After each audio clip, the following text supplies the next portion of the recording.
Welcome to PSC studio. നമ്മൾ 2024 ജനുവരി 1 മുതൽ 3 വരെയുള്ള കറണ്ട് അഫയേഴ്സ് നോക്കി. ഇനി 4 മുതൽ 6 വരെയുള്ള കറണ്ട് അഫയേഴ്സ് നോക്കാം. ഓക്കെ, നമുക്കിത് പഠിച്ച് തന്നെ മുന്നോട്ട് പോകാം കേട്ടോ. എൻ രാമചന്ദ്രൻ ഫൗണ്ടേഷൻ്റെ ഈ വർഷത്തെ അവാർഡ് കിട്ടിയത് ഡോക്ടർ ശശി തരൂരിനാണ്. എന്തിനാണ് ഈ അവാർഡ് കൊടുക്കുന്നതെന്ന് നോക്കാം. പൊതുപ്രവർത്തനത്തിനുള്ള ദേശീയ അവാർഡാണ് എൻ രാമചന്ദ്രൻ ഫൗണ്ടേഷൻ്റെ അവാർഡെന്ന് പറയുന്നത്. ഓക്കെ, ഇനി എസ് ഗുപ്തൻ നായർ പുരസ്കാരം എന്തിനു കൊടുക്കുന്നതാണ്? സാംസ്കാരിക രംഗത്തെ മികച്ച സംഭാവനകൾക്കാണ് എസ് ഗുപ്തൻ നായർ പുരസ്കാരം കൊടുക്കുന്നത്. ആരാർക്കാണ് കിട്ടിയത്? ഈ വർഷം കിട്ടിയത് ഡോക്ടർ ചാത്തനാത്ത് അച്യുതനുണ്ണിക്കാണ്. ഓക്കെ, ഇനി സുജേത സതീഷ്, അവർക്ക് ഒരു ഗിന്നസ് റെക്കോർഡ് കിട്ടി. എന്താണെന്നറിയുമോ? ഒറ്റ വേദിയിൽ 140 ഭാഷകളിൽ പാടി. ഓക്കെ, ഒരൊറ്റ വേദി തന്നെ 140 ഭാഷകളിൽ പാടിയതിനാണ് ഗിന്നസ് റെക്കോർഡ് സുജേത സതീഷിന് കിട്ടിയത്. മലയാളിയാണ്. ഓക്കെ, അപ്പം ഡോക്ടർ ശശി തരൂർ പൊതുപ്രവർത്തകനാണല്ലോ. അദ്ദേഹത്തിന് പൊതുപ്രവർത്തനത്തിനുള്ള ദേശീയ അവാർഡ് കിട്ടി. ആ ഒരു അവാർഡ് കൊടുക്കുന്നത് എൻ രാമചന്ദ്രൻ ഫൗണ്ടേഷനാണ്. ഓക്കെ, 2 ഡോക്ടർ ചാത്തനാത്ത് അച്യുതനുണ്ണി, അദ്ദേഹത്തിന് എന്താണ്? എസ് ഗുപ്തൻ നായർ പുരസ്കാരമാണ് കിട്ടിയത്. അത് കിട്ടിയത് സാംസ്കാരിക രംഗത്തെ മികച്ച സംഭാവനകൾക്കാണ്. പിന്നെ ഗിന്നസ് റെക്കോർഡ് കിട്ടിയത് ആർക്കാണ്? സുജേത സതീഷിനാണ്. ഓക്കെ, നമുക്ക് പാട്ടുകാരി സുജാതനെ അറിയാം അല്ലേ?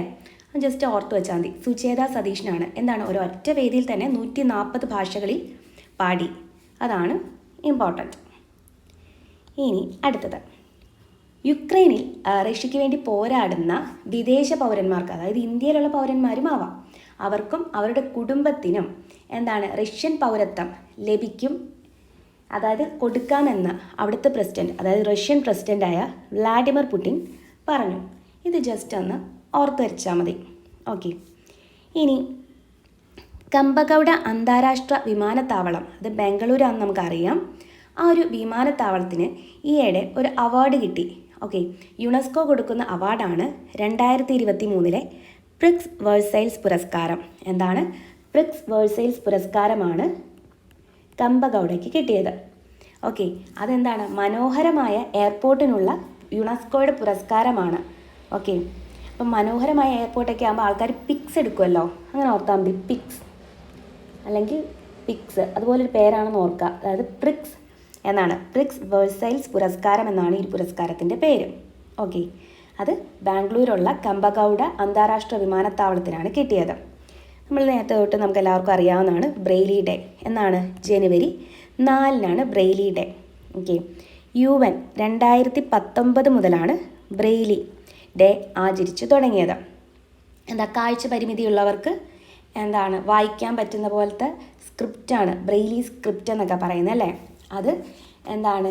ഇതിൻ്റെ ഉപജ്ഞാതാവ് തന്നെയായ ലൂയിസ് ബ്രെയിലിയുടെ ബർത്ത്ഡേ ആണ് ജനുവരി 4 പറയുന്നത്. 2019 മുതലാണ് ബ്രെയിലി ഡേ ആചരിച്ചു തുടങ്ങുന്നത്. അപ്പോൾ വ്ളാഡിമിർ പുടിൻ വിദേശ പൗരന്മാർക്ക് എന്താണ്? പൗരത്വം കൊടുക്കാമെന്ന് പറഞ്ഞു, യുക്രൈനെതിരെ പോരാടുവാണെങ്കിൽ. Okay, just ഓർത്തിരിക്കാം. പിന്നെ പ്രിക്സ് വേഴ്സൈൽസ് പുരസ്കാരം എന്താണ്? മനോഹരമായ എയർപോർട്ടിന് കൊടുക്കുന്ന പുരസ്കാരമാണ്. അത് കമ്പഗൗഡ അന്താരാഷ്ട്ര വിമാനത്താവളം ബാംഗ്ലൂരിന് കിട്ടുന്നുണ്ട്. യുനെസ്കോയാണ് ഈ ഒരു അവാർഡ് ഏർപ്പെടുത്തുന്നത്. ഇനി ബ്രെയിലി ഡേ എന്നാണ്? ജനുവരി 4. ഓക്കെ, 2019 മുതലാണ് UN ഈ ഒരു ഡേ ആചരിച്ച് തുടങ്ങിയത്. ഓക്കെ, അടുത്തത്, പ്രമേഹത്തിനെതിരായ ചികിത്സയ്ക്ക് ഫലപ്രദമായ ഒരു മരുന്നാണ് ലിറാഗ്ലൂറ്റൈഡ് എന്ന് പറയുന്നത്. ഓക്കെ, ലിറാഗ്ലൂറ്റൈഡ്. ഓക്കെ, ഇത് വികസിപ്പിച്ചെടുത്തത് ഗ്ലെൻമാർക്ക് ഫാർമസ്യൂട്ടിക്കൽസ് ആണ് ഈ ഒരു മരുന്ന് വികസിപ്പിച്ചെടുത്തത്. അവർ ഇന്ത്യയിൽ ഈ മരുന്ന് എന്താണ്? വേറൊരു പേര് ലിറാഫിറ്റ് എന്ന പേരിൽ എന്താണ് പുറത്തിറക്കിയിട്ടുണ്ട്, ലിറാഫിറ്റ്. അപ്പോൾ ലിറാഗ്ലൂറ്റൈഡ് എന്ന് പറയുന്നത് എന്താ? ഡയബറ്റിക്സ് ചികിത്സയ്ക്ക് ഫലപ്രദമായിട്ടൊരു മരുന്നാണ് ലിറാഗ്ലൂറ്റൈഡ്. ഓക്കെ, ഇത് അവതരിപ്പിച്ചത് ആരാണ്? ഗ്ലെൻമാർക്ക് ഫാർമസ്യൂട്ടിക്കൽസ് ആണ് ഇത് അവതരിപ്പിച്ചിരിക്കുന്നത്. അതുപോലെ ഇന്ത്യയിൽ ഈ മരുന്ന് ഇവർ പുറത്തിറക്കുന്നത് എന്താണ്? ലിറാഫിറ്റ് എന്ന പേരിൽ ആണ്. ഓർത്തിരിക്കാമല്ലോ. ഓക്കെ, ഇന്ത്യയും നേപ്പാളും വൈദ്യുത കരാറിൽ ഒപ്പിടുന്നുണ്ട്. അതായത് 10 വർഷത്തിനുള്ളിൽ ഇന്ത്യയിലേക്ക് നേപ്പാൾ 10,000 മെഗാവാട്ട് വൈദ്യുതി കയറ്റുമതി ചെയ്യുമെന്നാണ് പറഞ്ഞത്. ഈ ഒരു കരാറിൽ ഒപ്പിട്ടത് നമ്മുടെ വിദേശകാര്യമന്ത്രിയായ എസ് ജയശങ്കറും അതുപോലെ തന്നെ നേപ്പാളിൻ്റെ ജലവിഭവ മന്ത്രി, ഊർജ്ജ വിഭവ മന്ത്രിയൊക്കെയായ ശക്തി ബഹദൂർ ബസൈറ്റിയാണ്. ഈ ഒരു പേര് ഓർത്തില്ലെങ്കിലും നമ്മുടെ വിദേശകാര്യമന്ത്രി എസ് ജയശങ്കറാണ് ഓർക്കുക.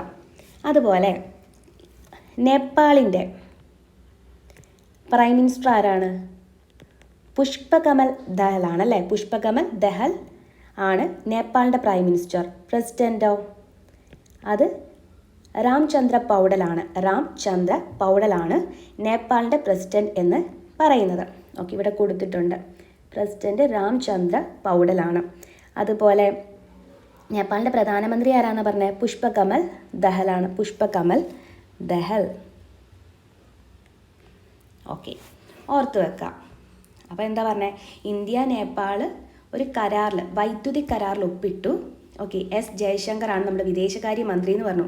വൈദ്യുതി കരാർ എന്താണ്? നേപ്പാൾ 10 വർഷത്തിനുള്ളിൽ ഇന്ത്യയിലേക്ക് 10,000 മെഗാവാട്ട് വൈദ്യുതി കയറ്റുമതി ചെയ്യും എന്നാണ് പറഞ്ഞത്. ഇനി 2 ബുക്സ് നോക്കാം. നൈഫ് സൽമാൻ റുഷ്ദിയുടെ ബുക്കാണ്. നൈഫ് എന്ന് പറയുന്നത് ഇതാണ്. സൽമാൻ റുഷ്ദി, ഇത് പടം കൊടുത്തിട്ടുണ്ട്. സൽമാൻ റുഷ്ദിയുടെ ബുക്കാണ് നൈഫ് എന്ന് പറയുന്നത്. അദ്ദേഹത്തിൻ്റെ ഒരു കണ്ണിന് കാഴ്ചയില്ല. അപ്പം അത് എന്താണ്? ആ കണ്ണിന് കാഴ്ച പോയ ആ ഒരു ഭീകരമായ ആക്രമണത്തെക്കുറിച്ച് ഉള്ളൊരു ഓർമ്മക്കുറിപ്പാണ് നൈഫ് എന്ന് പറയുന്ന ബുക്ക്. ഇനി ഇത് ആരാന്ന് നമ്മൾ മുമ്പ് കണ്ടു? എസ് ജയശങ്കറാണ് അല്ലേ? നമ്മുടെ വിദേശകാര്യ മന്ത്രിയാണ്. അപ്പോൾ അദ്ദേഹത്തിൻ്റെ ഒരു ബുക്കാണ് വൈ ഭാരത് മാറ്റേഴ്സ്. നമ്മുടെ വിദേശകാര്യ മന്ത്രിയാവാം, നമ്മുടെ ഇന്ത്യനെ പറ്റിയല്ലേ പറയണ്ടേ? വൈ ഭാരത് മാറ്റേഴ്സ് ആണ് എസ് ജയശങ്കറിൻ്റെ ബുക്കെന്ന് പറയുന്നത്. അപ്പോൾ ഈ നൈഫും വൈ ഭാരത് മാറ്റേഴ്സും, ഈ 2 ബുക്സ് ഓർത്ത് വെക്കാം. അടുത്തത് റിപ്പബ്ലിക് ദിൻ പരേഡിൽ കേരളത്തിന് ഇപ്രാവശ്യം നിശ്ചല ദൃശ്യമൊന്നും തന്നെ ഇല്ല. 2024 നമ്മൾ ടാബ്ലോ ഒന്നും അവതരിപ്പിക്കുന്നില്ല. കഴിഞ്ഞ വർഷം എന്തായിരുന്നു നിശ്ചല ദൃശ്യത്തിലുണ്ടായിരുന്നത്? അതിൻ്റെ തീമെന്ന് പറയുന്നത് നാരി ശക്തിയായിരുന്നു. ഓർത്തു വെക്കാം. പിന്നെ ഒരു ന്യൂസ് റീഡർ ഈയിടെ റിട്ടയറായി. ഹേമലത എന്നാണ് പേര്. ദൂരദർശനിലെ ആദ്യ മലയാള വനിതാ ന്യൂസ് റീഡറായിരുന്നു ഹേമലത. ഓർക്കാം. ഇനി ഹില്ലി അക്വ എന്താണെന്ന് വെച്ചാൽ നമ്മുടെ ജലസേചന വകുപ്പിൻ്റെ കീഴിലുള്ള കുപ്പിവെള്ളമാണ്. കുപ്പിവെള്ളമാണ് ഹില്ലി അക്വ എന്ന് പറയുന്നത്. ഓക്കെ, സുജലം എന്ന പേരിട്ടിരിക്കുന്ന പദ്ധതി വഴി റേഷൻ കട വഴിയും ഹില്ലി അക്വ വിതരണം ചെയ്യുന്നുണ്ട്. അപ്പോൾ ഹില്ലി അക്വ എന്ന് പറയുന്നത് കുപ്പിവെള്ള പദ്ധതിയാണെന്ന് ഓർക്കുക, ജലസേചന വകുപ്പിൻ്റെയാണ്. പിന്നെ റേഷൻ കട വഴിയും ഈ ഹില്ലി അക്വ വിതരണം ചെയ്യുന്നുണ്ട്. ആ ഒരു പേരെന്തായിട്ടിരിക്കുന്നത്? സുജലം എന്നാണ് അതിന് പേരിട്ടിരിക്കുന്നത്. ഓക്കെ, അപ്പം നാരീശക്തിയാണ് കഴിഞ്ഞ വർഷത്തെ നമ്മൾ റിപ്പബ്ലിക് പരേഡിൽ നമ്മുടെ ടാബ്ലോ. ഈ വർഷം നമുക്ക് ടാബ്ലോ ഒന്നുമില്ല, ഓർത്തിരിക്കാമല്ലോ.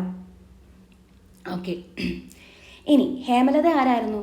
ദൂരദർശനിലെ ആദ്യ മലയാള വനിതാ ന്യൂസ് റീഡറായിരുന്നു. ഇനി ജലസേചന വകുപ്പിൻ്റെ കീഴിലുള്ള കുപ്പിവെള്ള പദ്ധതിയാണ് ഹില്ലി അക്വ എന്ന് പറയുന്നത്. അത് റേഷൻ കട വഴി വിതരണം ചെയ്യുന്ന സുജലം എന്ന പദ്ധതി വഴിയാണ്. ഓക്കെ, ഇനി കുവൈത്തിൻ്റെ പ്രധാനമന്ത്രി ആരാണ്? കുവൈത്ത് പ്രധാനമന്ത്രി എന്ന് നോക്കാം. അത് ഷെയ്ഖ് ഡോക്ടർ മുഹമ്മദ് സബായാണ്. മുഹമ്മദ് സബായാണ് കുവൈത്ത് പ്രധാനമന്ത്രി. ഓക്കെ, ഈ ഒരു പടം കണ്ടോ? നല്ല സുന്ദരിയായിട്ടുണ്ടല്ലേ? ഈ ഒരു അവതാരകയുടെ പേരാണ് കല്യാണി. ഓക്കെ, ഇങ്ങനൊരു ശരിക്കൊരാളേ ഇല്ല കേട്ടോ. ഇതൊരു AI അവതാരകയാണ്. മാതൃഭൂമിയുടെ AI അവതാരകയാണ്. എന്തിനു വേണ്ടിയിട്ടാണ്? കലോത്സവ വാർത്തകൾ അവതരിപ്പിക്കുന്നതിന് വേണ്ടിയിട്ടാണ് AI അവതാരകയായ കല്യാണീനെ മാതൃഭൂമി ഇൻട്രൊഡ്യൂസ് ചെയ്തിരിക്കുന്നത്. അപ്പം ഈ വർഷം എത്രാമത്തെ കലോത്സവമാണ് നടക്കുന്നത്? 62ാമത്തെ കലോത്സവമാണ് നടക്കുന്നത്. എവിടെയാണ്? കൊല്ലം. അതിനുവേണ്ടി കേരള സർക്കാർ ഒരു ആപ്പ് പുറത്തിറക്കിയല്ലോ. എന്തായിരുന്നു? ഉത്സവം എന്ന് പറയുന്ന ഒരു ആപ്പ് പുറത്തിറക്കിയിട്ടുണ്ട്. ഓക്കെ, ഇത്രയും കാര്യം നമ്മൾ കഴിഞ്ഞ ക്ലാസ്സിൽ നോക്കിയതാണ് അല്ലേ. അപ്പോൾ 62ാമത് സ്കൂൾ കലോത്സവമാണ് ഈ വർഷം നടക്കുന്നത്. ആ വാർത്തകൾ അവതരിപ്പിക്കാൻ മാതൃഭൂമി അവതരിപ്പിക്കുന്ന AI വാർത്താ അവതാരക ആരാണ്? കല്യാണിയാണ്. ഓക്കെ, ദെൻ കൊല്ലത്ത് വെച്ചാണ് നടക്കുന്നത്. പിന്നെ സംസ്ഥാന സർക്കാരിൻ്റെ ആപ്പ് ഏതാണ്? ഉത്സവം എന്ന് പറയുന്ന ആപ്പുണ്ട്, ഓർക്കുക. അതുപോലെ ചോദിക്കാം, 65ാമത്തെ 65th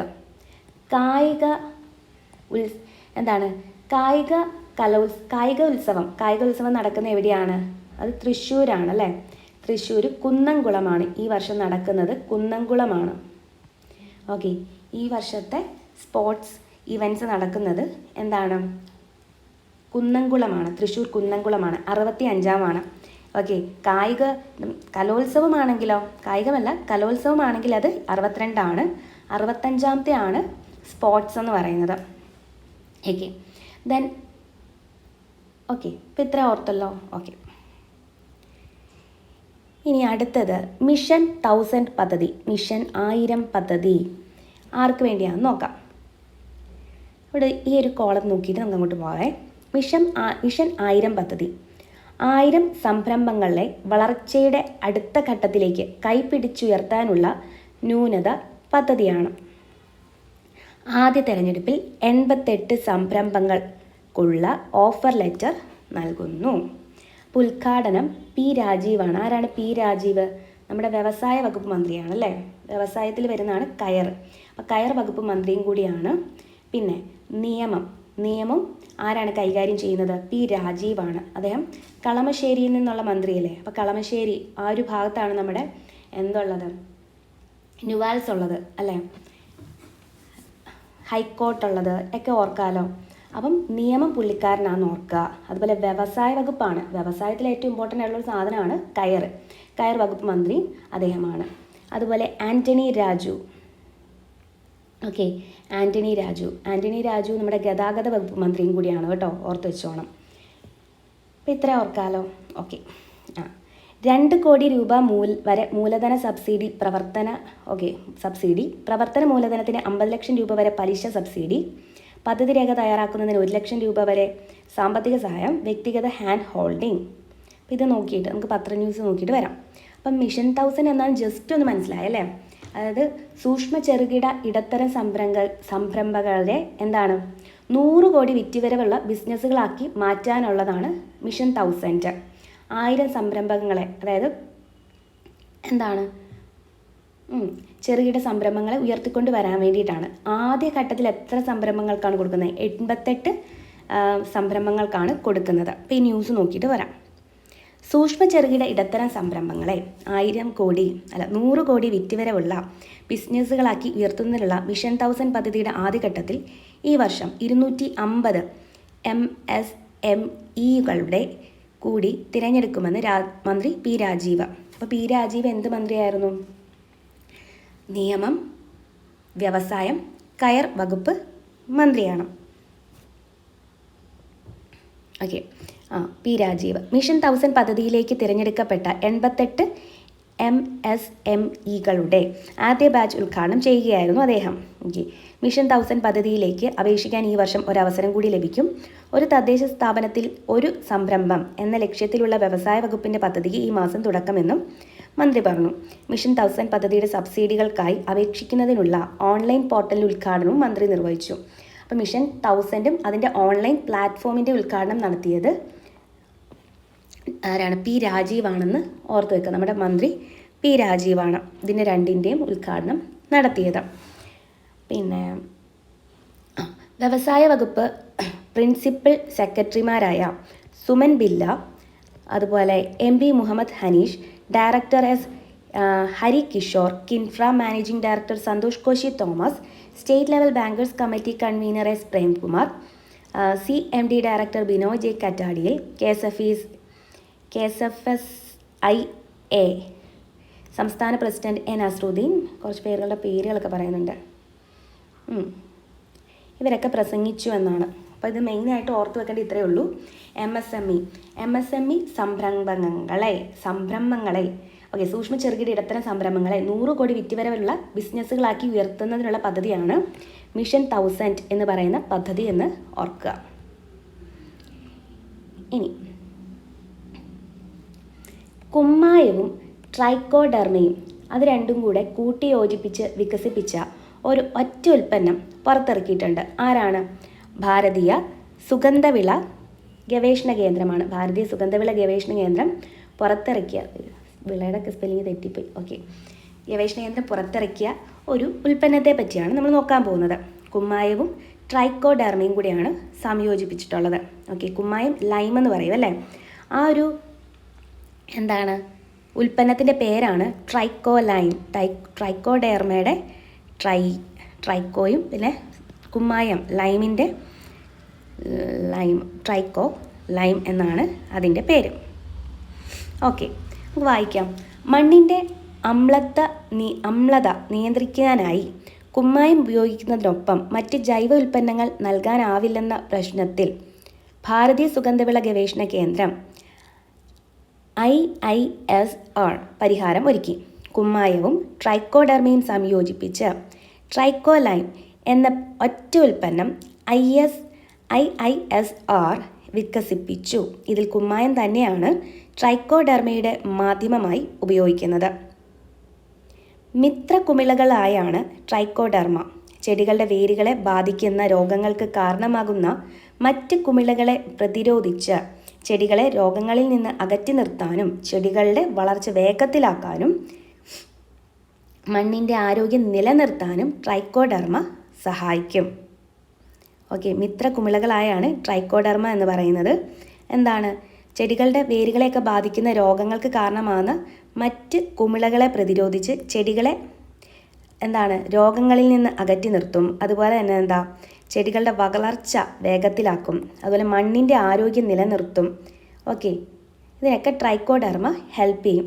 സാധാരണഗതിയിൽ കുമ്മായ പ്രയോഗത്തിന് ശേഷം 1-2 ആഴ്ചകൾക്ക് ശേഷം മാത്രമേ ട്രൈക്കോഡെർമ പോലുള്ള ജീവാണു വളങ്ങൾ ഉപയോഗിക്കാൻ പറ്റൂ. കർഷകർക്ക് ഇത് സമയനഷ്ടത്തിനും അധിക ചെലവിനും കാരണമാകും. ഇതിനുള്ള പരിഹാരമാണ് സുഗന്ധവിള ഗവേഷണ കേന്ദ്രത്തിലെ ശാസ്ത്രജ്ഞരായ doctor R Dinesh, doctor V Srinivasan, SJE പെൻ, ഡോക്ടർ ആർ പ്രവീണ എന്നിവരടങ്ങുന്ന സംഘം വികസിപ്പിച്ചത്. ഇതേ സാങ്കേതികവിദ്യ ഉപയോഗിച്ച് ഭാവിയിൽ മറ്റ് ജീവാണുക്കളും ഇതേ രീതിയിൽ കുമ്മായത്തോടൊപ്പം ഒറ്റ ഉൽപ്പന്നമായി പുറത്തിറക്കാൻ കഴിയുമെന്ന് ഗവേഷകർ അറിയിച്ചു. അപ്പോൾ നമ്മുടെ ഭാരതീയ സുഗന്ധവിള ഗവേഷണ കേന്ദ്രം ട്രൈക്കോലൈം എന്ന് പറയുന്ന ഒരു ഉൽപ്പന്നം പുറത്തിറക്കിയിട്ടുണ്ട്. ട്രൈക്കോലൈം ട്രൈക്കോഡെർമയും അതുപോലെ ലൈം എന്ന് പറയുന്നത് കുമ്മായം കൂടെ കൂട്ടി യോജിപ്പിച്ചിട്ടുള്ള ഒരു ഉൽപ്പന്നമാണ്. പണ്ടത്തെ കർഷകർക്ക് ഒരുപാട് സമയനഷ്ടവും അതുപോലെ ഭയങ്കര ചിലവുമായിരുന്നു ട്രൈക്കോഡെർമ പോലുള്ള ജീവാണു വളങ്ങളൊക്കെ ഉപയോഗിക്കാൻ. ഫസ്റ്റ് കുമ്മായം ഉപയോഗിക്കണം, പിന്നീടാണ് ട്രൈക്കോഡെർമയൊക്കെ ഉപയോഗിച്ചിരുന്നത്. പക്ഷേ അതൊക്കെ കുറച്ചുകൂടി ഈസി ആക്കാൻ വേണ്ടിയിട്ടാണ് ട്രൈക്കോലൈം എന്ന് പറയുന്ന ഉൽപ്പന്നം വന്നിട്ടുള്ളത്. അപ്പോൾ ട്രൈക്കോലൈം ചെടികളുടെ രോഗങ്ങളിൽ നിന്നൊക്കെ അകറ്റി നിർത്തും. അതുപോലെ വളർച്ച വേഗത്തിലാക്കും. മണ്ണിൻ്റെ ആരോഗ്യമൊക്കെ നിലനിർത്താൻ ഹെൽപ്പ് ചെയ്യും. ഓർത്ത് വെക്കാം. ഇനി കുറച്ച് അപ്പോയിൻമെൻറ്റ്സ് ആണ്. ഇത് air India GRC corporate affairs മേധാവിയായിട്ട് ആരെ തിരഞ്ഞെടുത്തു? P. ബാലാജിയെ തിരഞ്ഞെടുത്തു എന്ന് പറയുന്നുണ്ട്. Air India P. ബാലാജിയെ തിരഞ്ഞെടുക്കുന്നുണ്ട്. എന്തായിട്ടാണ്? GRC എന്ന് പറഞ്ഞാൽ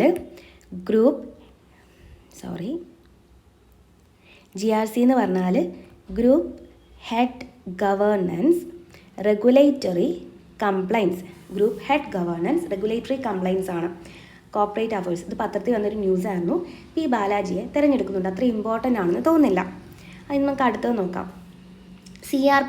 CRPFിൻ്റെ മേധാവിയാണ് ഇപ്പോൾ ആര്? അനീഷ് ദയാലാണ് CRPFിൻ്റെ മേധാവി എന്ന് പറയുന്നത്.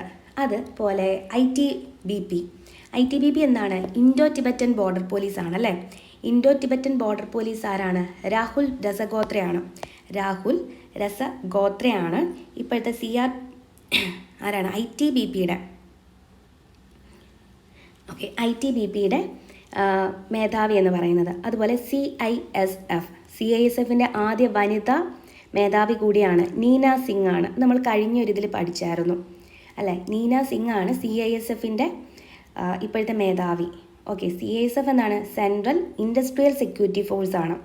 ഇൻഡസ്ട്രിയൽ സെക്യൂരിറ്റി ഫോഴ്സാണ് Neena Singh. Okay, Neena industrial. ITBP Indo Tibetan ആണെങ്കിൽ അത് രാഹുൽ രസഗോത്രയാണ്, ഇൻഡോ ടിബറ്റൻ ബോർഡർ പോലീസിൽ. CRPF എന്താണ്? സെൻട്രൽ റിസർവ് പോലീസ് ഫോഴ്സാണ് അല്ലേ, റിസർവ്. അപ്പോൾ ആരാണ് റിസർവ് ആകുമ്പോൾ കുറച്ച് ദയൊക്കെ ഉണ്ടായിരിക്കണം എന്ന് ഓർത്താൽ മതി. അനീഷ് ദയാലാണ്, അനീഷ് ദയാൽ. അപ്പം അനീഷ് ദയാൽ, രാഹുൽ രസഗോത്ര, നീന സിംഗ് ഓർത്ത് വെക്കുക.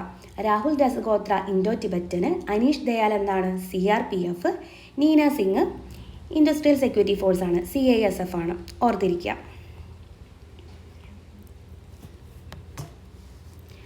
ആണവശക്തിയിൽ കുതിക്കുന്ന റോക്കറ്റ് ലക്ഷ്യമിട്ട് ISRO. അപ്പോൾ ഈ ഒരു ന്യൂസ് നോക്കാം. ഓക്കെ, തിരുവനന്തപുരം. ഉപഗ്രഹ വിക്ഷേപണങ്ങൾക്ക് ആണവോർജം ഉപയോഗിക്കാനുള്ള പരീക്ഷണങ്ങൾക്ക് ISRO വിജയകരമായി തുടക്കമിട്ടു.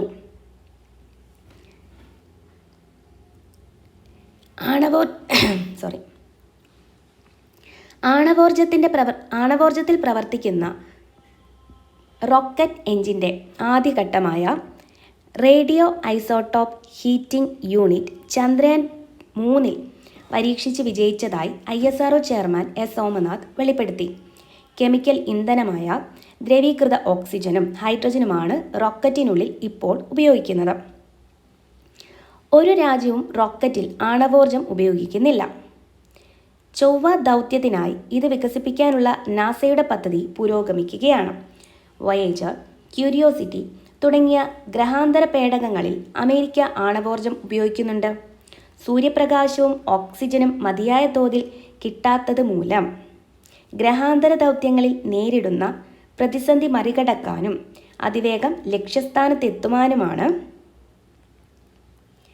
ആണവോർജം റോക്കറ്റ് വികസിപ്പിക്കുന്നത്. ചൊവ്വ ഭൂമിയിൽ നിന്ന് 18.80 കോടി കിലോമീറ്റർ അകലെയാണ്. അവിടെ എത്താൻ 6 മുതൽ 9 മാസം വേണ്ടിവരും. ആണവോർജം ഉപയോഗിച്ചാൽ 45 ദിവസം കൊണ്ട് എത്താനാകും. ആണവോർജത്തിൽ പ്രവർത്തിക്കുന്ന റോക്കറ്റിനും പേടകങ്ങൾക്കും സൗരയൂഥത്തിന് പുറത്തുള്ള ദൗത്യവും നിറവേറ്റാനാകും. ചന്ദ്രയാൻ 3 പേടകത്തിലെ ലാൻഡർ 14 ദിവസത്തിന് ശേഷം നിശ്ചലമായത് സൂര്യപ്രകാശം കിട്ടാത്തത് കൊണ്ടാണ്. ഓക്കെ, ആണവശക്തിയിൽ കുതിക്കുന്ന റോക്കറ്റ് ലക്ഷ്യമിട്ട് ISRO എന്നാണ് പറഞ്ഞിട്ടുള്ളത്. ഇതുവരെ യൂസ് ചെയ്തിരുന്നത് ഹൈഡ്രജനും ഓക്സിജനും ആയിരുന്നു റോക്കറ്റിൽ ഇന്ധനമായിട്ട് യൂസ് ചെയ്തിരുന്നത്. പക്ഷേ ഇതുവരെ ഒരു രാജ്യവും ആണവോർജം യൂസ് ചെയ്തിട്ടില്ല. ഓക്കെ, അപ്പം ആദ്യഘട്ടമായ ISROയുടെ ഈ ഒരു ഇതിൻ്റെ എന്താണ് ആണവോർജം യൂസ് ചെയ്യുന്നതിൻ്റെ ആദ്യഘട്ടമായി ഐസോട്ടോപ്പ് ഹീറ്റിംഗ് യൂണിറ്റ് ചന്ദ്രയാൻ 3 പരീക്ഷിച്ച് വിജയിച്ചു. ഓക്കെ, ഐസോട്ടോപ്പ് ഹീറ്റിംഗ് യൂണിറ്റ് എന്താണ് ചന്ദ്രയാൻ 3 പരീക്ഷിച്ച് വിജയിച്ചിട്ടുണ്ടെന്ന് ഓർക്കുക. ഓക്കെ, അപ്പം എന്താണ് സൂര്യപ്രകാശവും ഓക്സിജനുമാണ് നേരത്തെ യൂസ് ചെയ്തുകൊണ്ടിരുന്നതെന്ന് പറഞ്ഞല്ലോ. ഇതിൻ്റെ എന്താണ് നമ്മൾ കുറച്ച് റോക്കറ്റ് എന്താണ് മുൻപോട്ട് പോയി കഴിയുമ്പോൾ എന്താണ് മതിയായ തോതിൽ സൂര്യപ്രകാശമാണെങ്കിലും ഓക്സിജൻ ആണെങ്കിലും കിട്ടാതെ വരും അല്ലേ. നമ്മുടെ ഇപ്പം ചന്ദ്രയാൻ 3യുടെ പേടകത്തിലെ ലാൻഡർ 14 ദിവസത്തിന് ശേഷം എന്താണ് ഓഫായി പോയി എന്ന് നമ്മൾ കേട്ടായിരുന്നു അല്ലേ. അതിൻ്റെ റീസൺ എന്ന് പറയുന്നത് എന്താ സൺലൈറ്റ് അല്ലെങ്കിൽ സൂര്യപ്രകാശം കിട്ടാത്തത് കൊണ്ടാണ്. അതായത് ഇപ്പോൾ സൂര്യപ്രകാശവും ഓക്സിജൻ കിട്ടാത്തത് ഒന്ന് കുറയ്ക്കാൻ വേണ്ടിയിട്ട്. അതുപോലെ തന്നെ എന്താണ് ഈ ഒരു പ്രതിസന്ധി മറികടക്കാൻ പറ്റും. അതുപോലെ തന്നെ ചൊവ്വ ഭൂമി എടുത്താൽ അതെന്താ 18.80 കോടി കിലോമീറ്റർ അകലെയാണ് ചൊവ്വയുടെയും ഭൂമിയുടെയും ഇടയ്ക്കുള്ള ദൂരം എന്ന് പറയുന്നത്. അതായത് ഇവിടെ നിന്ന് അവിടെ എത്താൻ 6 മുതൽ 9 മാസം വരെയൊക്കെ ദിവസങ്ങൾ എടുക്കാറുണ്ട്. പക്ഷെ നമ്മളിപ്പോൾ ആണവോർജ്ജമാണ് യൂസ് ചെയ്യുന്നതെങ്കിൽ വെറും 45 ദിവസം കൊണ്ട് നമുക്ക് ചൊവ്വയിലെത്താൻ പറ്റും. ഓക്കെ, അതുപോലെ തന്നെ എന്താണ് സൗരയൂഥത്തിന് പുറത്തുള്ള ഏത് ദൗത്യവും ഈസി ആയിട്ട് നിറവേറ്റാനും നമ്മൾ ആണവോർജ്ജം യൂസ് ചെയ്താൽ പറ്റും എന്നാണ് പറയുന്നത്. ഓക്കെ, അപ്പോൾ ഇത്രയാണ് ഇവിടെ പറഞ്ഞിരിക്കുന്നത് അല്ലേ. നമ്മൾ എന്താണ് ഓക്സിജനും ഹൈഡ്രജനും ഈ ഒരു ഇന്ധനങ്ങൾക്ക് പകരം എന്താണ് പുതിയതായിട്ട് ആണവോർജ്ജം യൂസ് ചെയ്യാമെന്ന് തീരുമാനിച്ചു റോക്കറ്റിൽ. അതിൻ്റെ ആദ്യഘട്ടം എന്ന നിലയ്ക്ക് ഐസോട്ടോപ്പ് ഹീറ്റിംഗ് യൂണിറ്റ് ചന്ദ്രയാൻ 3 പരീക്ഷിച്ച് വിജയിച്ചു. അപ്പം എന്തുകൊണ്ട് ആണവ ഊർജം യൂസ് ചെയ്യുന്നതുകൊണ്ടുള്ള ബെനഫിറ്റ് എന്ന് പറയുന്നത്, ഒന്നെന്ന് പറയുന്നത് എന്താ, ഈ ഒരു ഊർജ്ജ പ്രതിസന്ധി മറികടക്കാൻ പറ്റും. സൂര്യപ്രകാശം ഓക്സിജൻ ഒന്നും കിട്ടാത്തതിൻ്റെ പ്രതിസന്ധി മറികടക്കാൻ പറ്റും. അതുപോലെ തന്നെ എന്താ, സൗരയൂഥത്തിന് പുറത്തുള്ള ഏത് സ്പേസിലേക്കും റോക്കറ്റിനും പേടകത്തിനും വേഗത്തിൽ എത്താൻ പറ്റും. അതുപോലെ തന്നെ ഇപ്പം ചൊവ്വ, ഭൂമി ഇതിനിടയ്ക്കുള്ള ദൂരം എന്ന് പറയുന്നത് 18.80 കോടി കിലോമീറ്ററാണ്. ഓക്കെ, ഏകദേശം 6 മുതൽ 9 മാസം വരെ എത്തും ചൊവ്വയിൽ എത്തിച്ചേരാൻ. പക്ഷേ ആണവോർജ്ജം യൂസ് ചെയ്യുന്നതിലൂടെ 45 ദിവസത്തിനുള്ളിൽ എത്താൻ പറ്റും. ഓക്കെ, പിന്നെ ബാർക്കുമായി കൈകോർത്തു എന്ന് പറയുന്നുണ്ട്, അതും കൂടെ നോക്കാം. ബാർക്ക് എന്താണ്? ബാബ ആറ്റമിക് റിസർച്ച് സെൻ്റർ ആണ് അല്ലേ. അപ്പം ബാർക്കിൻ്റെ സഹകരണത്തോടെ ISRO nuclear thermal propellant rocket engine വികസിപ്പിക്കുന്നത്. ആണവ rocket engine, radioisotope heater unit, radio thermoelectric generator തുടങ്ങിയ 2 ഭാഗങ്ങളുണ്ട്. ആദ്യ ഭാഗമാണ് ചന്ദ്രയാനിൽ പരീക്ഷിച്ചത്. രണ്ടാം ഭാഗത്തിൻ്റെ 5 വാട്ട് മാതൃക പരീക്ഷിച്ചു. 100 വാട്ട് മാതൃക ഇനി പരീക്ഷിക്കും. ഓക്കെ, ഇതിനു വേണ്ടി ISROനെ ഹെൽപ്പ് ചെയ്യുന്നത് ബാർക്കാണ് എന്ന് പറഞ്ഞു. ആദ്യ ഘട്ടത്തിൽ നമ്മൾ പറഞ്ഞു ഐസോട്ടോപ്പ് ഹീറ്റർ യൂണിറ്റ് ചന്ദ്രയാൻ 3 പരീക്ഷിച്ച് വിജയിച്ചു എന്ന് പറഞ്ഞു.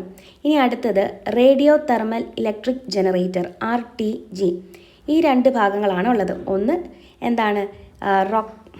റേഡിയോ ഐസോട്ടോപ്പ് ഹീറ്റിംഗ് യൂണിറ്റ്, രണ്ടെന്ന് പറയുന്നത് റേഡിയോ തെർമോ ഇലക്ട്രിക് ജനറേറ്റർ ആണ്. അതും പരീക്ഷിച്ച് വിജയിക്കും എന്ന് പറയുന്നുണ്ട്. അടുത്തത് പ്ലൂട്ടോണിയം 238, പിന്നെ സ്ട്രോണ്ടിയം 90. ഈ ഐസോട്ടോപ്പുകളാണ് ഇതിൽ ഉപയോഗിക്കുന്നതെന്നും കൂടി ഓർക്കാം. പ്ലൂട്ടോണിയം 238ഉം സ്ട്രോണ്ടിയം 90യുമാണ് യൂസ് ചെയ്യുന്ന ഐസോട്ടോപ്പുകൾ. പിന്നെ ഓക്കെ, അപ്പോൾ ഈ ഒരു ന്യൂസ് കേരള കൗമുദി പേപ്പറിൽ നിന്ന് എടുത്തിട്ടുള്ളതാണ്. ഈ ഒരു ന്യൂസ് ജസ്റ്റ് ഒന്ന് നന്നായി വായിച്ചു വെക്കുക കേട്ടോ. അപ്പോൾ ഇത് ഓർമ്മയുണ്ടല്ലോ. അടുത്തതിലേക്ക് പോകാം. ഇന്ത്യയുടെ സൗരദൗത്യമാണ് ആദിത്യ L1 എന്ന് പറയുന്നത്. ഓക്കെ, അത് ഈ 6-ാം തീയതി, ജനുവരി 6-ാം തീയതി, അതായത് ഇന്നലെ ലക്ഷ്യസ്ഥാനത്ത് എത്തിയിട്ടുണ്ട്. ആദിത്യ L1 ലക്ഷ്യസ്ഥാനത്തെത്തി. അപ്പോൾ സൂര്യനെ പറ്റി പഠിക്കാൻ വേണ്ടിയിട്ടാണ് ആദിത്യ L1 അയച്ചിട്ടുള്ളത് അല്ലേ.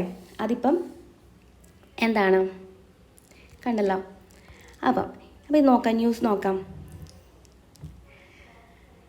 ഇന്ത്യയുടെ സൂര്യനിരീക്ഷണ പേടകം ആദിത്യ L1 ലക്ഷ്യസ്ഥാനമായ ലഗ്രാഞ്ചെ 1 L1 പോയിന്റ് ഇവിടെ കൊടുത്തിട്ടുണ്ട്. ആദിത്യ L1 കണ്ടല്ലോ, L1 പോയിന്റ്, ലഗ്രാഞ്ചെ പോയിന്റ് എന്നാണ് ഈ ഒരു പോയിന്റിന് പറയുന്നത്. ഓക്കെ, ഈ ലഗ്രാഞ്ചെ 1 എന്ന സാങ്കല്പിക ബിന്ദുവിൽ എത്തുന്ന നിർണായക ഭ്രമണ പദമാറ്റം നാളെ ഉച്ചയ്ക്ക് നടക്കും. ഇത് ഇന്നലെ വന്ന ന്യൂസാണ്. ഇതിനായി പേടകത്തിലെ ത്രസ്റ്ററുകൾ ജ്വലിപ്പിക്കും. സാങ്കല്പിക ബിന്ദുവായതിനാൽ കണക്കുകൂട്ടലുകൾക്കാണ് പ്രാധാന്യം. തെറ്റിയാൽ പേടകം കൈവിട്ടു പോകും. ഒരിക്കൽ പിഴച്ചാൽ പലതവണ ത്രസ്റ്ററുകൾ ജ്വലിപ്പിച്ച് പേടകത്തെ നിർദ്ദിഷ്ട സ്ഥാനത്ത് എത്തിക്കണം. അതേറെ ശ്രേയകരമാണ്.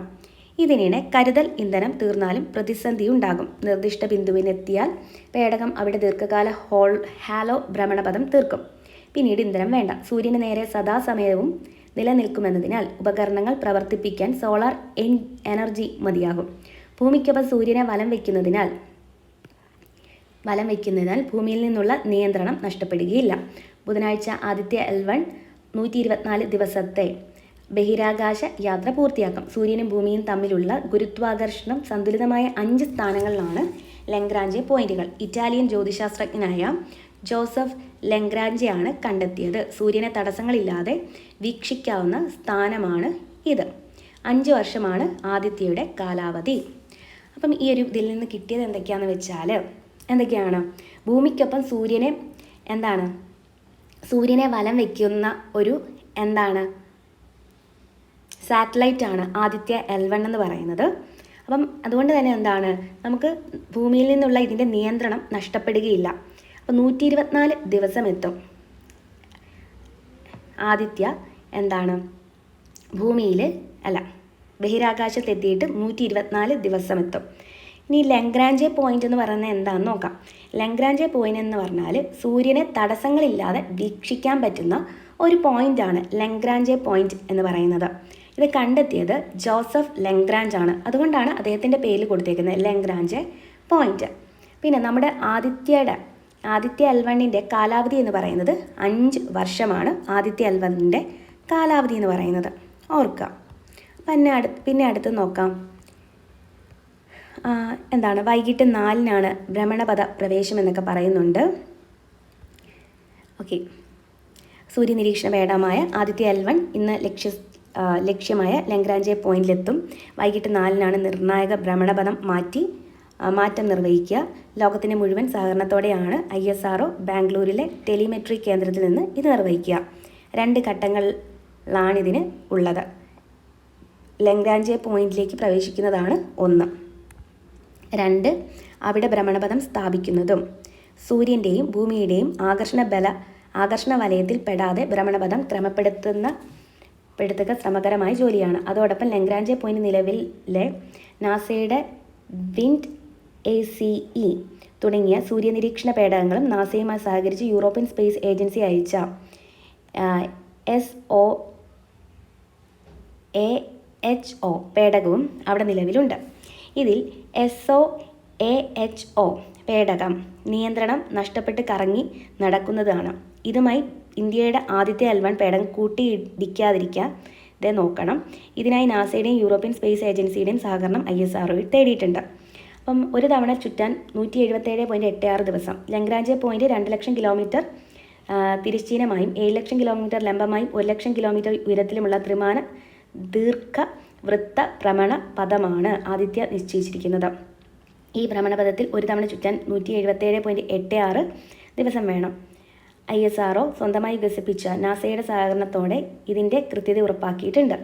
ആദിത്യയെ ലക്ഷ്യത്തിലേക്ക് കൃത്യമായി എത്തിക്കാൻ മംഗൾയാനിൽ ഉപയോഗിച്ചത് പോലുള്ള 440 ന്യൂട്ടൺ ലിക്വിഡ് അപ്പോജി മോട്ടറും 22 ന്യൂട്ടൺ വീതം ശേഷിയുള്ള 8 ട്രസ്റ്ററും 10 ന്യൂട്ടൺ വീതം ശേഷിയുള്ള 4 ചെറു ട്രസ്റ്ററുകളും ഇതിലുണ്ട്. ഇത് ആവശ്യഘട്ടങ്ങളിൽ ജ്വലിപ്പിച്ചാണ് ലക്ഷ്യം കൈവരിക്കുക. ഇതൊക്കെ ഒന്ന് വായിച്ചിരിക്കുക കേട്ടോ. അപ്പം 2 ഘട്ടങ്ങളാണ് എന്താണ് ഇതിലുള്ളതെന്ന് ഓർക്കുക. ഒന്നെന്ന് പറയുന്നത് എന്താണ്, ലെഗ്രാഞ്ച് പോയിന്റിലേക്ക് പ്രവേശിക്കുകയാണ് ഒന്നാമത്തെ ഘട്ടം എന്ന് പറയുന്നത്. 2 പറയുന്നത് എന്താണ്, അവിടെ ഭ്രമണപഥം സ്ഥാപിക്കുന്നതും സൂര്യൻ്റെയും ഭൂമിയുടെയും ആകർഷണ വലയത്തിൽ പെടാതെ ഭ്രമണപഥം ക്രമപ്പെടുത്തലുമാണ് 2ാമത്തെ ജോലി എന്ന് പറയുന്നത് ഓർക്കുക. ഓക്കെ, ആദ്യത്തെ L1 ലക്ഷ്യസ്ഥാനത്ത് എത്തിയത് എന്നാണ്, 6/1/2024 ഓർക്കുക. ഏതാണ്, ലെഗ്രാഞ്ച് വൈൻ എന്ന് പറയുന്ന പോയിന്റിലാണ് എത്തിയത്. ലെഗ്രാഞ്ച് L1 എന്ന് പറഞ്ഞാൽ എന്താണ്, അവിടെ എന്താണ് സൂര്യനെ തടസ്സങ്ങളില്ലാതെ വീക്ഷിക്കാൻ പറ്റുന്ന ഒരു പോയിന്റാണ്. അത് കണ്ടെത്തിയത് ജോസഫ് ലെഗ്രാഞ്ച് ആണ്. പിന്നെ 5 വർഷമാണ് ആദിത്യയുടെ കാലാവധി എന്നും കൂടി ഓർത്തിരിക്കുക. അടുത്തത് GSAT-20. GSAT-20 എന്താണ്, ഇന്ത്യയിൽ എല്ലായിടത്തും സെക്കൻഡിൽ 48 GB വേഗത്തിൽ ഇൻ്റർനെറ്റ് ലഭ്യമാക്കാനുള്ള ISROയുടെ ബ്രോഡ്ബാൻഡ് ആശയവിനിമയ ഉപഗ്രഹമാണ്. ഓക്കെ, ISROയുടെ ബ്രോഡ്ബാൻഡ് ആശയവിനിമയ ഉപഗ്രഹമാണ് GSAT-20 എന്ന് പറയുന്നത്. ഓക്കെ, ഇന്ത്യയിലെ എല്ലായിടത്തും സെക്കൻഡിൽ 48 GB വേഗത്തിൽ ഇൻ്റർനെറ്റ് ലഭ്യമാക്കുന്ന പദ്ധതിയാണ്. ഓക്കെ, ഒരു വിക്ഷേപണം നടത്തുന്നത് SpaceXൻ്റെ Falcon 9 റോക്കറ്റിലായിരിക്കും എന്ന് ഓർക്കാം. SpaceXൻ്റെ Falcon 9 റോക്കറ്റിലായിരിക്കും ഈ ഒരു വിക്ഷേപണം നടത്തുന്നതെന്ന് കൂടി ഓർക്കാം.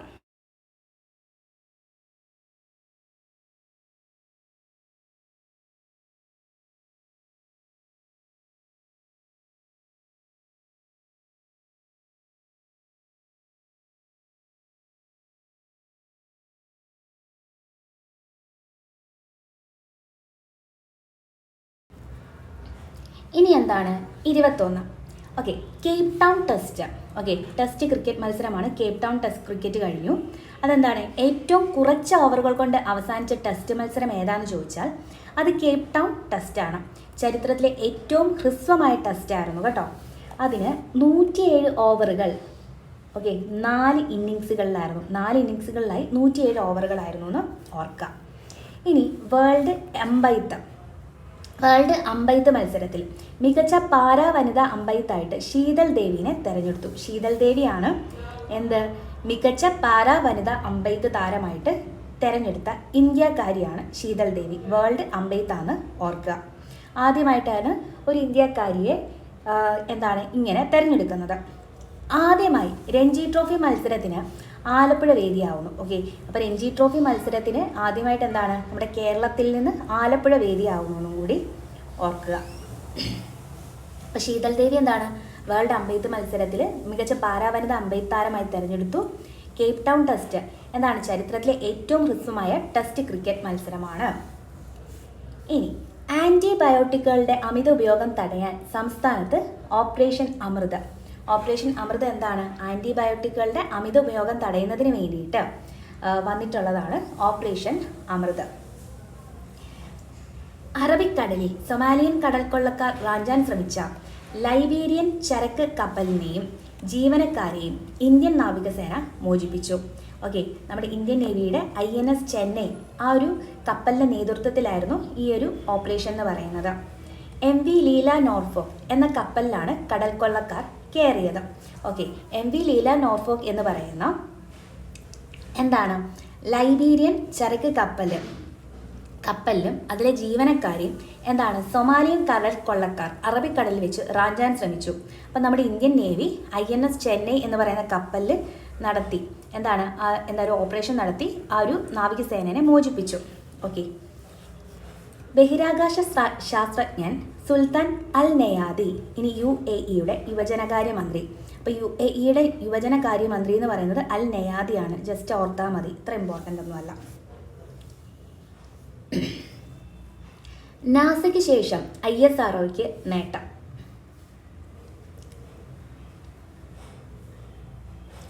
തിരുവനന്തപുരം ബഹിരാകാശത്ത് ഫ്യൂവൽ സെൽ സാങ്കേതിക വിദ്യയിൽ വൈദ്യുതി ഉൽപ്പാദിപ്പിച്ച് ISROയുടെ വിജയം. ഹൈഡ്രജൻ ഓക്സിജൻ വാതകങ്ങളാണ് ഫ്യൂവൽ സെല്ലിൽ ഇന്ധനമാക്കിയത്. നാസ മാത്രമാണ് ഈ നേട്ടം മുമ്പ് കൈവരിച്ചിട്ടുള്ളത്. അപ്പം ബഹിരാകാശത്ത് വൈദ്യുതിക്ക് വേണ്ടി ഇന്ത്യയുടെ ഒരു ഫ്യൂവൽ സെല്ല് ഉൽപ്പാദിപ്പിച്ചു നമ്മുടെ ഇന്ത്യ. ആദ്യമായിട്ട് ഇങ്ങനൊരു ഫ്യൂവൽ സെൽ ഉൽപ്പാദിപ്പിക്കുന്നത് നാസയാണ്, രണ്ടാമതാണ് ഇന്ത്യ. ഓക്കെ, ഹൈഡ്രജൻ ഓക്സിജൻ ഈ വാതകങ്ങളാണ് ഈ ഫ്യൂവൽ സെല്ലിൽ ഇന്ധനമായിട്ടുള്ളത്. ഓക്കെ, ഭാവിയിൽ നമ്മുടെ ഇന്ത്യൻ സ്പേസ് സ്റ്റേഷനും അതുപോലെ ഭാവിയിൽ ഇന്ത്യയുടെ സ്പേസ് സ്റ്റേഷനും ബഹിരാകാശ മനുഷ്യ ദൗത്യങ്ങൾക്കും ഇത് പ്രയോജനപ്പെടും.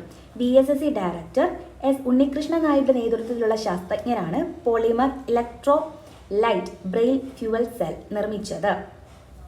പുതുവർഷ ദിനത്തിൽ എക്സോ പ്ലാനറ്റ് വിക്ഷേപിച്ച PSLV C-58 റോക്കറ്റിൻ്റെ അഗ്രഭാഗമായ PS-4 orbiter experimental module POEM 3 ആക്കി മാറ്റിയിരുന്നു. 350 കിലോമീറ്റർ ഭ്രമണപഥത്തിൽ ചുറ്റുന്ന ഓർബിറ്ററാണ് ഫ്യൂവൽ സെൽ പവർ സിസ്റ്റം 180 വൈദ്യുതി ഉൽപ്പാദിപ്പിച്ചത്. ഉയർന്ന മർദ്ദത്തിൽ സൂക്ഷിച്ച ഹൈഡ്രജനും ഓക്സിജനും ഉപയോഗിച്ച് ജ്വലനം ഇല്ലാതെ ഇലക്ട്രോകെമിക്കൽ പ്രവർത്തനത്തിലൂടെയാണ് വൈദ്യുതി ഉണ്ടാക്കിയത്. നാസയ്ക്ക് ശേഷം ഇതിനുള്ള ഇലക്ട്രോഡുകൾ സ്വന്തമായി വികസിപ്പിച്ചാണ് വലിയ നേട്ടം. യൂറോപ്യൻ സ്പേസ് ഏജൻസിയും ജാപ്പാനീസ് സ്പേസ് ഏജൻസിയും 2 വർഷമായി ഇതിനായി ഗവേഷണം തുടങ്ങുമ്പോഴാണ് ഇന്ത്യയുടെ വിജയം. അപ്പോൾ നമ്മൾ ഒരു ഫ്യൂവൽ സെൽ വികസിപ്പിച്ചിട്ടുണ്ട് കേട്ടോ. ആ ഒരു ഫ്യൂവൽ സെല്ലിൻ്റെ പേരെന്ന് പറയുന്നത് പേര് polymer electrolyte membrane fuel cell എന്നാണ്. Polymer electrolyte membrane fuel cell എന്നാണ്. ഇത് വികസിപ്പിച്ചത് VSSC ഡയറക്ടറായ മലയാളി കൂടിയായ ഉണ്ണികൃഷ്ണൻ നായരാണ്. ഉണ്ണികൃഷ്ണൻ നായരുടെ നേതൃത്വത്തിലുള്ള സംഘമാണ്. ഓക്കെ, അപ്പോൾ ഈ ഒരു ഫ്യൂവൽ സെല്ലിൽ ഉപയോഗിച്ചിരിക്കുന്ന ഇന്ധനങ്ങൾ എന്ന് പറയുന്നത് ഹൈഡ്രജനും ഓക്സിജനുമാണ്. ഓക്കെ, ഇതുപോലൊരു ഫ്യൂവൽ സെല്ല് എന്തിനു വേണ്ടിയിട്ടാണ്? വൈദ്യുതി ഉൽപ്പാദിപ്പിക്കുന്നതിന് വേണ്ടിയിട്ടാണ് ഈ ഒരു ഫ്യൂവൽ സെല്ല് വികസിപ്പിച്ചിട്ടുള്ളത്. ബഹിരാകാശത്ത് ഇത് വികസിപ്പിക്കുന്ന രണ്ടാമത്തെ ബഹിരാകാശ ഏജൻസിയാണ് നമ്മുടെ ISRO. ആദ്യത്തെ നാസയാണ്. അപ്പോൾ ഇത് ഭാവിയിൽ ഇന്ത്യയുടെ സ്പേസ് സ്റ്റേഷനും അതുപോലെ ബഹിരാകാശ മനുഷ്യ ദൗത്യങ്ങൾക്കൊക്കെ ഹെൽപ്ഫുൾ ആയിരിക്കും എന്ന് പറയുന്നു. നമ്മൾ എക്സോ പ്ലാനറ്റ് വിക്ഷേപിച്ചതിനെ പറ്റി കഴിഞ്ഞ ദിവസം പറഞ്ഞിരുന്നു അല്ലേ? അപ്പോൾ എക്സോ പ്ലാനറ്റ് PSLV C-58 വിക്ഷേപിച്ചത്. ഓക്കെ, ആ ഒരു റോക്കറ്റിൻ്റെ അഗ്രഭാഗമായ PS-4 പിന്നെ orbiter experimental module POEM 3 okay okay poem 3 ആക്കി മാറ്റിയിരുന്നു. ഓക്കെ അപ്പം ഇതിൻ്റെ ഭാഗമായിട്ടാണ് അത് വിക്ഷേപിച്ചിട്ടുള്ളതും കൂടി ഓർക്കുക. അപ്പോൾ എന്താണ് ഈ ഒരു fuel cell power system 180 watt വൈദ്യുതിയാണ് ഉൽപ്പാദിപ്പിക്കുന്നത്. 180 വാട്ട് വൈദ്യുതിയാണ് ഉൽപ്പാദിപ്പിക്കുന്നതെന്ന് ഓർക്കുക. പിന്നെ ഇലക്ട്രോഡുകൾ സ്വന്തമായി വികസിപ്പിച്ചാണ് ഈ ഒരു നേട്ടം കൈവരിച്ചിട്ടുള്ളതെന്നും കൂടി ഓർക്കുക. ഇനി നേട്ടങ്ങൾ. വൈദ്യുതി ഉൽപ്പാദനത്തിന് ശേഷം പുറന്തള്ളുന്നത് ശുദ്ധജലവും ചൂടും മാത്രം. സ്പേസ് സ്റ്റേഷനുകൾക്ക് മനുഷ്യദൗത്യങ്ങൾക്കും വൈദ്യുതിയും വെള്ളവും ചൂടും ഒറ്റയടിക്ക് ദീർഘകാലത്തേക്ക് കിട്ടും. ബഹിരാകാശ പേടകങ്ങളിൽ കരുതലായി ഉപയോഗിക്കാം. സൂര്യപ്രകാശം ഇല്ലെങ്കിലും വൈദ്യുതി ഉറപ്പാക്കാം. മറ്റ് ഇന്ധനം കൂടുതൽ ഉപയോഗിക്കാതെ കരുതാം. വൈദ്യുതി വാഹനങ്ങളിലും ഫ്യൂവൽ സെൽ ഉപയോഗിക്കാം. അപ്പം ഇതിൻ്റെ നേട്ടം എന്ന് പറയുന്നത് എന്താണ്? ഈ ഒരു ഫ്യൂവൽ സെല്ലിൻ്റെ നേട്ടം എന്ന് പറയുന്നത് എന്താണ്? Polymer electrolyte membrane fuel cell എന്നാണ് ഇതിൻ്റെ പേരെന്നും കൂടി ഓർക്കുക. ഇതിൻ്റെ ബൈ പ്രോഡക്റ്റ് എന്ന് പറയുന്നത് ശുദ്ധജലവും ചൂടും മാത്രമാണ്. അതുകൊണ്ട് എന്താണ്, നമ്മുടെ സ്പേസ് സ്റ്റേഷൻ മനുഷ്യ ദൗത്യങ്ങളൊക്കെ വരത്തില്ലേ, ആ ഒരു ടൈമിൽ വൈദ്യുതിയും വെള്ളവും ചൂടും ഒറ്റയടിക്ക് ദീർഘകാലത്തേക്ക് ഉപയോഗിക്കാം. ഇപ്പോൾ സൂര്യപ്രകാശം ഇല്ലെങ്കിൽ എന്താണ്, വൈദ്യുതി ഉറപ്പാക്കാൻ പറ്റും. പിന്നെ വേറെ ഇന്ധനങ്ങളൊന്നും കൂടാതെ തന്നെ ഇത് ഉപയോഗിക്കാൻ പറ്റും എന്നുള്ളതും ഒരു ഇമ്പോർട്ടൻ്റ് ആയിട്ടുള്ളൊരു കാര്യമാണ്. പിന്നെ വൈദ്യുത വാഹനങ്ങളിലും ഇത് ഉപയോഗിക്കുക എന്നുള്ളതാണ് വേറൊരു നേട്ടം എന്ന് പറയുന്നത്. ഭാവിയുടെ ഫ്യൂവൽ സെൽ. ഹിമാലയം പോലെ ഉയർന്ന സ്ഥലങ്ങളിലും ആഴക്കടൽ പേടകങ്ങളിലും തുരങ്കങ്ങളിലും ഉപയോഗിക്കാവുന്ന ഫ്യൂവൽ സെൽ ISRO വികസിപ്പിച്ചു. ഇത് പ്രതിരോധ ഗവേഷണ സ്ഥാപനത്തിൻ്റെ പരിശോധനയിലാണ്. ഓക്കെ, പിന്നെന്താണ്, ഹിമാലയം പോലെ ഉയർന്ന സ്ഥലങ്ങളിലും ആഴക്കടൽ പേടകങ്ങളിലും തുരങ്കങ്ങളിലുമൊക്കെ ഈ ഒരു ഫ്യൂവൽ സെൽ ഉപയോഗിക്കാമെന്ന് പറയുന്നുണ്ട്. ആനോഡിൽ ഹൈഡ്രജനും കാഥോഡിൽ ഓക്സിജനും പ്രതിപ്രവർത്തിച്ചാണ് വൈദ്യുതി ഉണ്ടാക്കുന്നത്.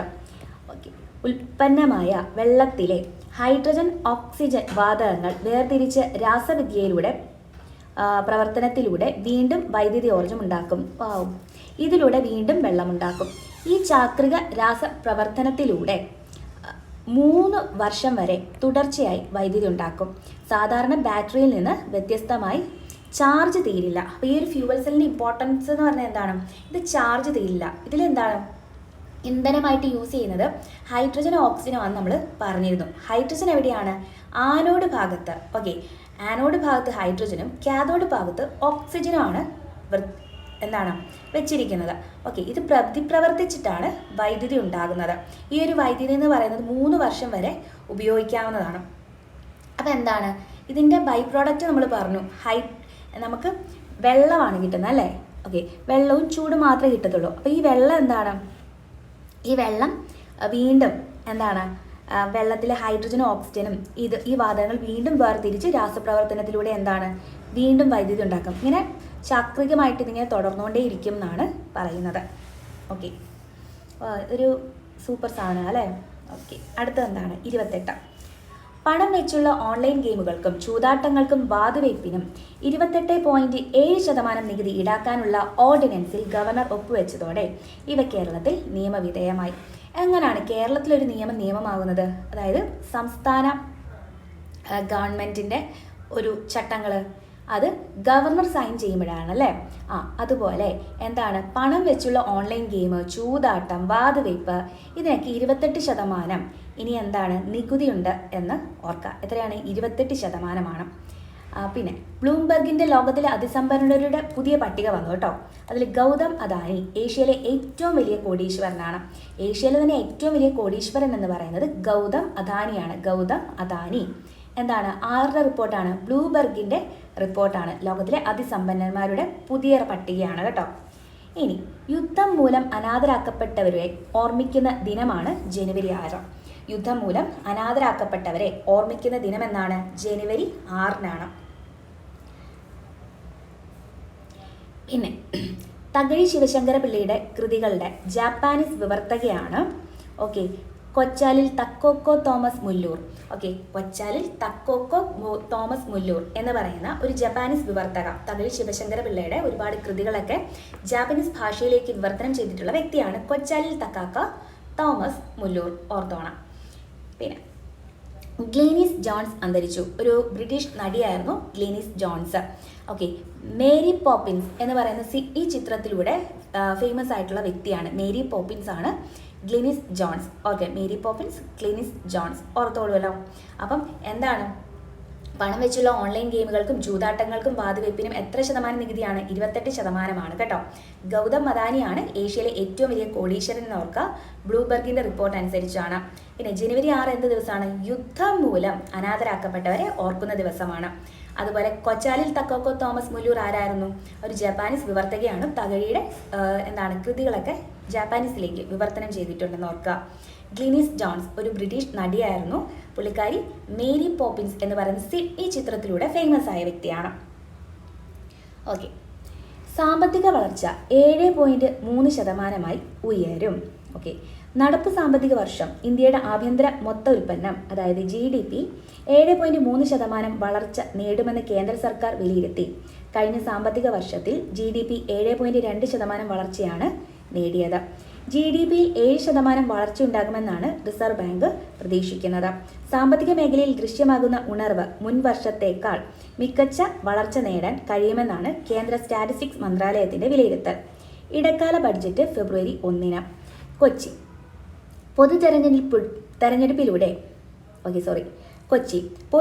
തെരഞ്ഞെടുപ്പിന് മുന്നോടിയായുള്ള ഇന്ത്യയുടെ ഇടക്കാല ബഡ്ജറ്റ് ഫെബ്രുവരി 1 ധനമന്ത്രി നിർമ്മല സീതാരാമൻ പാർലമെന്റിൽ അവതരിപ്പിക്കും. നിർമ്മല സീതാരാമന്റെ തുടർച്ചയായ 6ാമത്തെ ബഡ്ജറ്റാണ് ഇത്.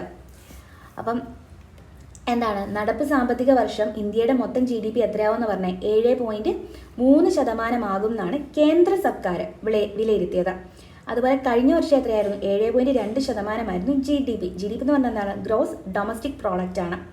ആഭ്യന്തര മൊത്ത ഉൽപാദനമാണ് GDP എന്ന് പറയുന്നത്. അതായത് നമ്മുടെ ഇന്ത്യക്കകത്ത് ഉൽപ്പാദിപ്പിക്കുന്ന പ്രോഡക്ട്സിൻ്റെ കാര്യമാണ് പറയുന്നത്. ഓക്കെ, റിസർവ് ബാങ്ക് പ്രതീക്ഷിക്കുന്നത് 7% വളർച്ച ഉണ്ടാകുമെന്നാണ്. ഓക്കെ, ഇനി ഇടക്കാല ബഡ്ജറ്റ് ഫെബ്രുവരി 1 ഇവിടെ പറയുന്നുണ്ട്. ഓക്കെ, നിർമ്മല സീതാരാമനാണല്ലോ ധനമന്ത്രി. ഓക്കെ, നിർമ്മല സീതാരാമൻ്റെ 6ാമത്തെ ബഡ്ജറ്റാണ് ഇതെന്നും കൂടി ഓർക്കുക. അപ്പം ഈ 4 മുതൽ 6 വരെയുള്ള അതായത് ജനുവരി 4 മുതൽ 6 വരെയുള്ള ഇത് കറണ്ട് അഫയേഴ്സ് വൈകാൻ കാരണം എന്ന് പറഞ്ഞാൽ കുറച്ച് ബിസി ആയിപ്പോയി. അതുപോലെ കുറച്ച് വയ്യാഴികയൊക്കെ ഉണ്ടായിരുന്നു, അതുകൊണ്ടാണ് കേട്ടോ. അപ്പോൾ ഇനിയെല്ലാം കറക്റ്റായിട്ട് നമുക്ക് മുന്നോട്ട് പോവാം. അപ്പോൾ താങ്ക് യു.